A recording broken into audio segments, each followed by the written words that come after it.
Bukan tentang gen itu memahami. Sesungguhnya semua ilmu Allah itu pada saat ruh ditiupkan udah ada di kita semua. Ya sudah. Seperti bunga lah. Seperti bunga. Pada waktunya mekar ya mekar. Ibaratkan di dalam biji itu kan sebetulnya atau di dalam sperma itu ayam itu kan telur. Di mana bulunya itu? Di mana paruhnya? Kan sebenarnya udah ada. Nah itu di telur itu muncul bulu, muncul kuku, muncul paruh, muncul usus. Di mana coba asalnya? Karena mereka akan mencari jiwa kita yang terdalam, yang terkubur selama ini. Nah ini yang Abah sekarang lagi diserang tentang siksa kubur. Gitu kan tadi. Abah semua diserang? Lah iya. Karena Abah mereka itu karena nggak ada siksa kubur ya, gitu kan? karena kan mereka sudah bilang siksa kubur itu di tanah situ. Ya. Saya bilang tadi kalau di tanah situ kasih saya semua. Kan gitu kan dari semua. Padahal dia nggak sadar tubuh ini adalah kuburan. Yang menelan jiwa. Itu kan sudah dibahas oleh Allah, arwaital ladzi yukadzibu biddin, itu anak yatim. Karena yatimnya tidak dilahirkan, Muhammad tidak dilahirkan. Malah pada Muhammad yang sudah meninggal. Inilah sebetulnya yang menjadikan agama itu datang dari sini, budaya itu datang dari sini, pengetahuan datang dari sini, diekspor ke sana, dibawa, bukan diekspor, dicuri sebenarnya. Azab kubur itu ya bisa dalam arti lahir dan batin. Iya, betul, Ya. betul. Ketika lahir kita ini hidup kok merasa susah dan sebagainya, itu ya kena azab kubur. Gitu loh. Nah, nanti begitu meninggal kan jiwa ini hidup, tapi juga kok merasa susah, gitu, mau kemana? Ya itu azab kubur juga sebelum dilahirkan lagi. Jadi itu yang disebut misalnya di dalam apa itu neraka yadkhuluna ya fi jahannam khalidina fiha abada. Itu maksudnya kan baik berupa lahir maupun batin kamu ngalami gitu terus kalau enggak. Warung Ngaji Roso, menyeduh makna, merasai jiwa. Tapi pada prinsipnya kalau kita ngomong soal kebangkitan spiritual Nusantara ini kayaknya susah dibendung ya Pak? Susah. Kenapa bisa begitu Pak? Ya, kalau kita bicara dari aspek hakikat, ya diri kita yang sebenarnya fitrah kita kan ruh, Mas Endra. Makanya spiritual itu berkaitan dengan ruh sebetulnya. Dan oleh karena itulah dalam setahun perjalanan kita itu dari Muharram sampai Zulhijjah itu ada Ramadan. Kan di akhir Ramadan itu kita baru saja berkata selamat Idul Fitri. Nah, yang disebut fitrah kita adalah ruh. Maka bagaimanapun manusia berusaha menahannya, maka spiritual manusia itu secara alamiahnya akan bangkit gitu. Tidak bisa ditahan, Mas Hendra, bagaimanapun caranya. Nah, inilah barangkali sudah sekian ratus tahun manusia lebih berada pada kegiatan jasad dalam sementara spiritualnya adalah terputus gitu. Maka itulah para pendiri bangsa adalah menyusun lagu-lagu kebangsaan itu selalu yang didahulukan adalah bangunlah jiwanya. Artinya bangunlah spiritnya. Bangunlah kesadaran simkadnya. Karena selama nggak ada kesadaran simkad, maka si HP itu blank sebetulnya. Maka apapun kegiatan yang dilakukan oleh HP itu pada saat tidak menyadari atas kekuasaannya si simkad, maka HP itu adalah tidak berdaya guna sebetulnya. Hilang kebahagiaannya. Hilang kesadarannya. Nah itu tadi semua. Jadi bagaimanapun spiritual manusia itu adalah selalu akan ingin eksis tadi semua ya. Maka inilah sesungguhnya adalah kita tidak boleh hakikatnya sebenarnya tidak bisa dipisahkan antara spiritual antara ruh dan jasad sebetulnya. Bicara spiritual itu kan bicara ruh sebetulnya. Spirit gitu, power gitu. Tadi semua. Nah inilah maka kenapa Abah sering sampaikan bagaimanapun pada saat pohon itu mati karena tidak adanya spirit yang tersambung, dikasih pupuk apapun yang bernama ibadah, bernama sholat, bernama apapun, maka tidak ada sesungguhnya. Tidak bisa ayam mati dikasih makan bertelur. Tidak ada pohon yang mati dikasih pupuk itu akan tumbuh, Mas Hendra. Maka inilah pendiri bangsa selalu menyatukan jiwa dan raga, spirit, ruh dan jasad itu.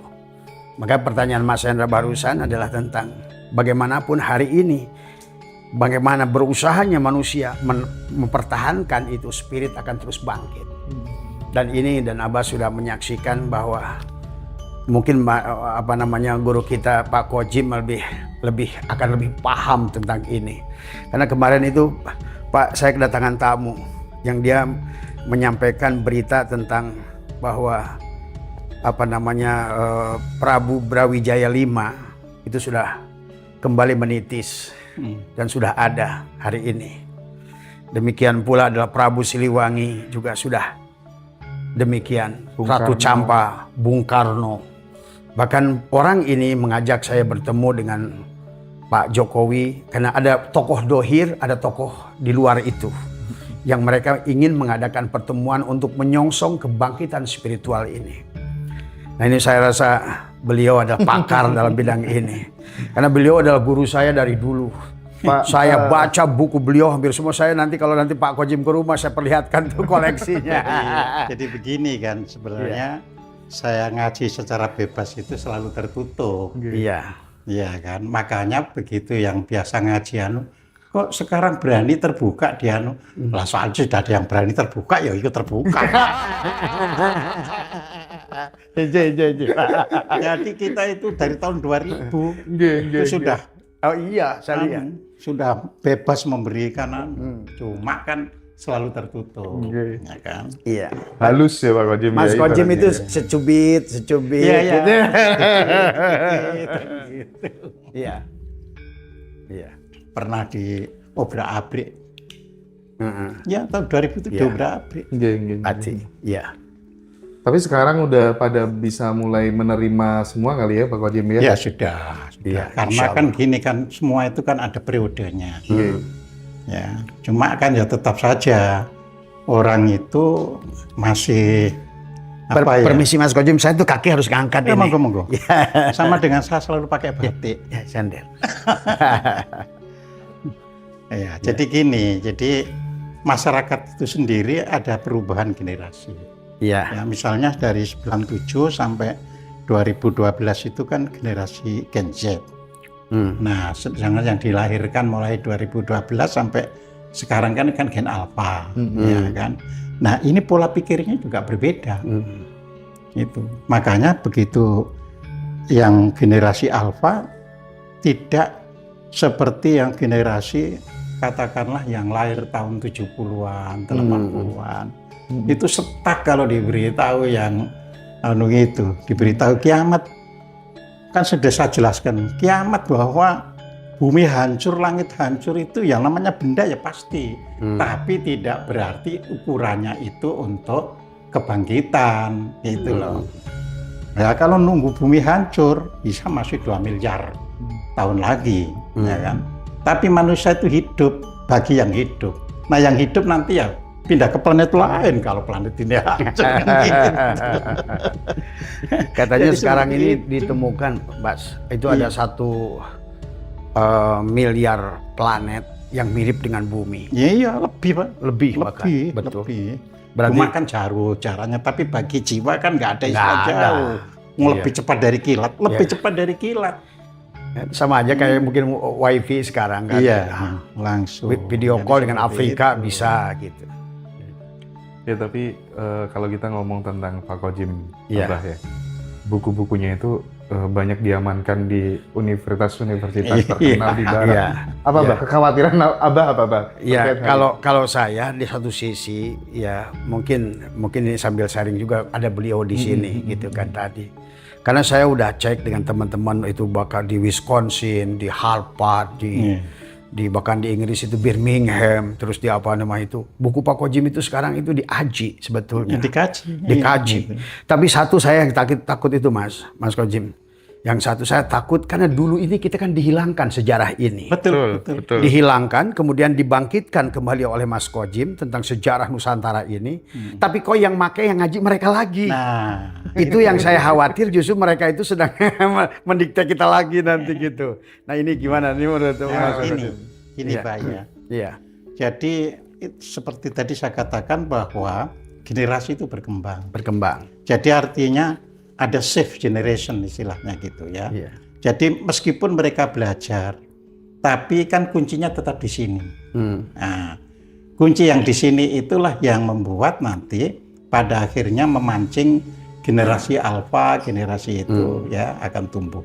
Seperti sudah saya sampaikan kan, kalau berdasarkan kitab-kitab kuno, orang melahirkan tidak pakai lewat vagina, ya, langsung keluar, ya kan. Terus banyak yang tanya kepada saya, loh bagaimana? Nggak lewat vagina bisa bayi itu keluar? Lawang santet itu bisa keluar masuk, apalagi bayi kan gitu. Nah, ini kan mereka sedang membangun yang namanya artificial womb. Jadi rahim tiruan sebagai mesin.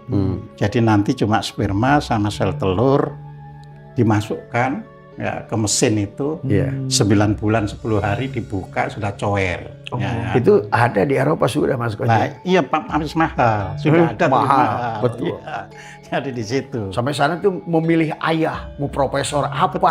Betul. Cuma mahal. Betul, mahal. Nah, itu. Ya. Nah, tapi di Jawa nanti bisa berubah tidak seperti itu. Kekuatan pikiran, memadukan pikiran laki-laki dan perempuan, langsung terjadi peleburan sperma dan sel telur itu berupa telur di depan begini.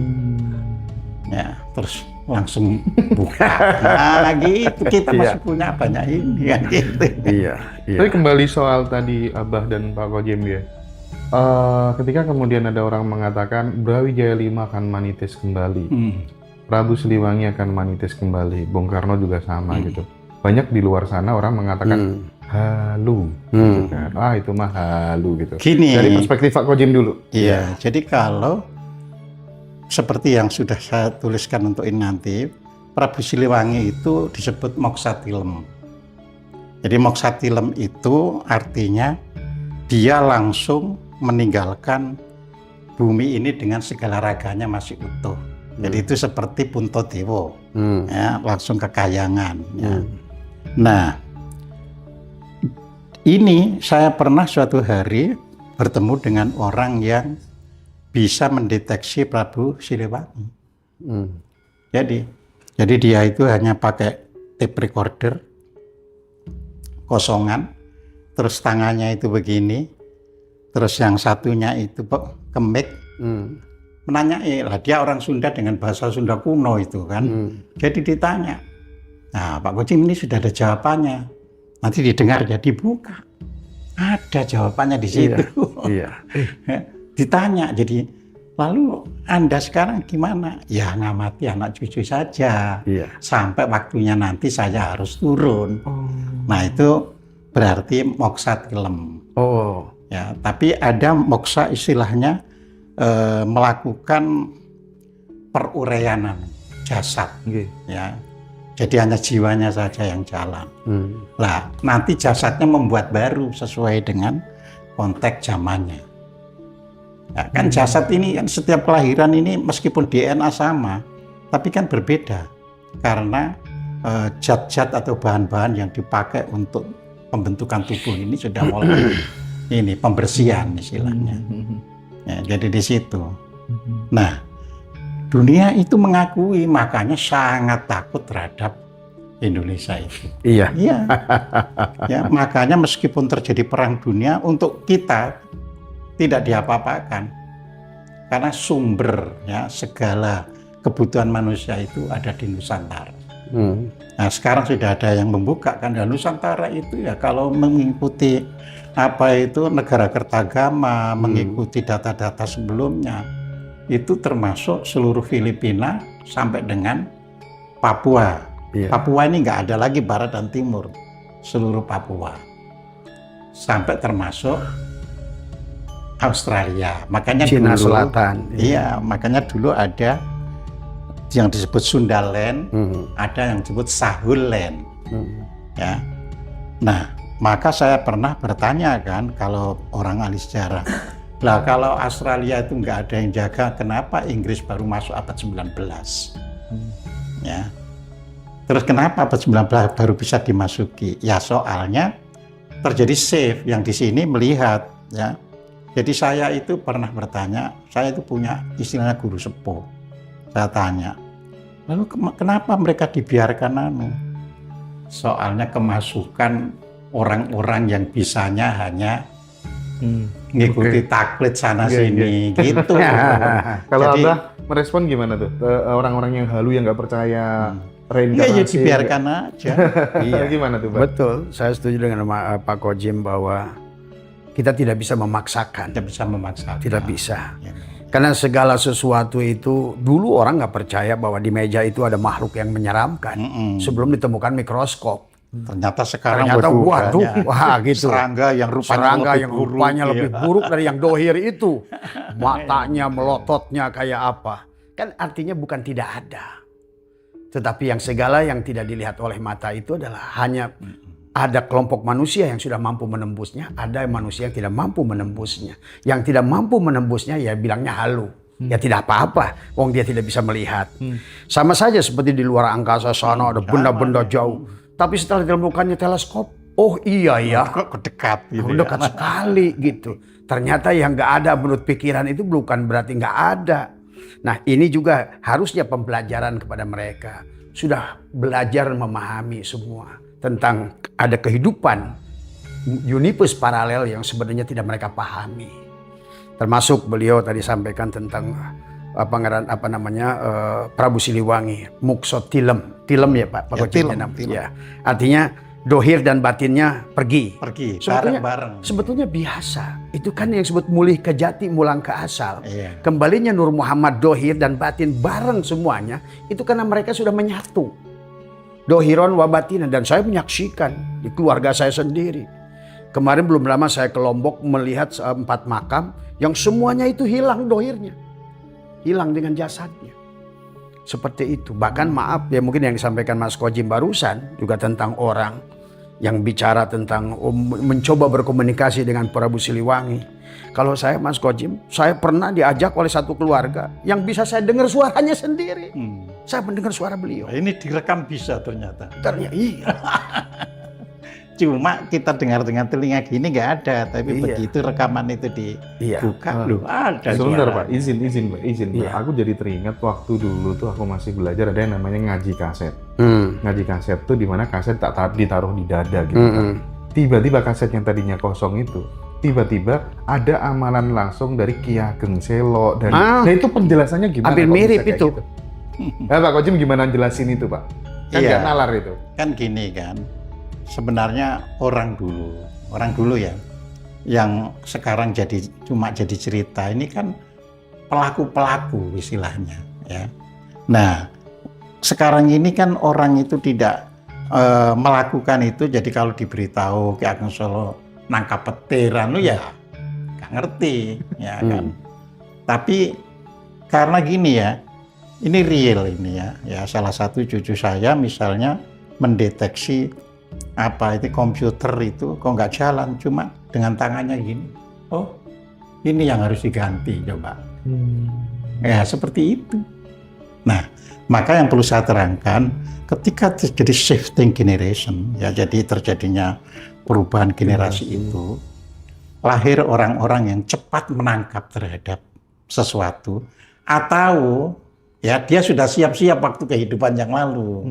Jadi sekarang tinggal lahir langsung bisa, jadi seperti itu. Ya. Oke. Jadi saya juga punya teman yang ini malah kuliah sampai S3 bidang metafisika. Jadi S1, S2, S3 bidang metafisika.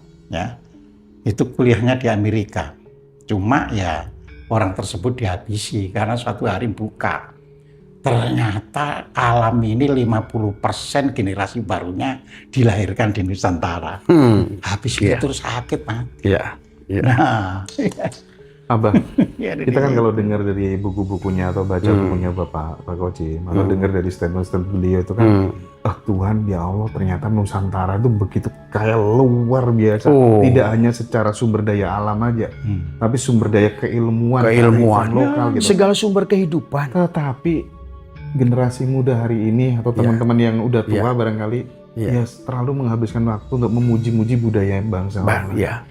Apa yang ingin kiblatnya mereka itu ada. Tapi insya Allah hari ini sebagaimana Pak Koji sampaikan, gen kesadaran sebenarnya begini sih kalau menurut Abah, sebenarnya bukan tentang gen itu memahami, sesungguhnya semua ilmu Allah itu pada saat ruh ditiupkan udah ada di kita semua. Ya sudah. Seperti bunga lah. Seperti bunga. Ada waktu mekar ya mekar. Ibaratkan di dalam biji itu kan sebetulnya, atau di dalam sperma itu ayam itu kan telur, di mana bulunya itu, di mana paruhnya, kan sebenarnya udah ada. Kan itu di telur itu muncul bulu, muncul kuku, muncul paruh, muncul usus. Di mana coba asalnya? Demikian pula kehidupan ini seperti bibit pohon. Di mana akar? Di mana pohon? Di mana daun? Di mana ranting? Di mana buah? Begitu pula manusia. Nah, yang menjadikan penghalang kita dari segala ketidakpengetahuan ini setelah berpindah kepada jasad. Fokusnya pada jasad. Semakin tebal pengakuan ego pada jasad, tertutuplah informasi Tuhan tadi yang ditiupkan oleh Tuhan. Maka selama Ramadan kemarin itu Pak, ada beberapa jemaah saya hafal Al-Quran. Bukan kan menghafalkan Al-Quran. Kan Al-Quran itu sudah ada pada Injil, Taurat, Zabur, semuanya ada pada kita. Ilmu fisika, kimia, biologi, manusia tuh nggak ada yang menemukan, membuka kembali rahasia. Itu yang disebutkan dalam surat 29 ayat 49. Al-wa ayatul.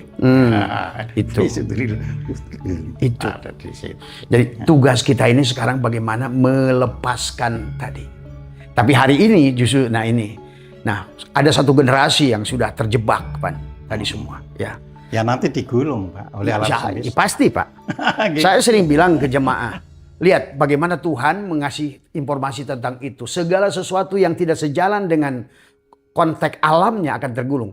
Dulu komunikasi kita, Pak Mas Hendra bisa lihat di mana Puji Film, di mana Riko. Semua hilang kan? Kenapa hilang? Karena tergantikan. Kesadarannya meningkat. Hanya cukup dengan satu HP, Riko hilang. Wartel hilang. Sudah kalkulator hilang semuanya. Center ya Pak ya. Nah, inilah yang sekarang generasi hari ini akan kembali. Kalau manusia tidak menyesuaikan frekuensi, akan hilang. Seperti Bani Ad, Bani Samud, kaum Sabah, Mesopotamia, Babilonia. Nah, hari ini saya menyaksikan Mas Hendra, kebangkitan ulang lagi Nusantara ini. Tokoh-tokoh yang dulu sentral. Dulu kan kalau saya Pak Kojim saya baca dalam kitab Salahkan Negara, ternyata bahasa itu pertama kali bahasa manusia itu di sini. Ya di sini memang. Iya, yang disebut apa namanya Saka Nirwana, terus naik ke Palawa, naik ke Sangsekerta, naik ke Persia, naik ke Ibrani, naik ke Aramik, barulah Aramik. Karena itu lidah kita Pak bisa disuruh secara fasih ngucap apapun. Bahasa apapun. Coba. Jadi di situ. Kan kalau lomba kori itu kan tingkat kita Indonesia yang menang kita.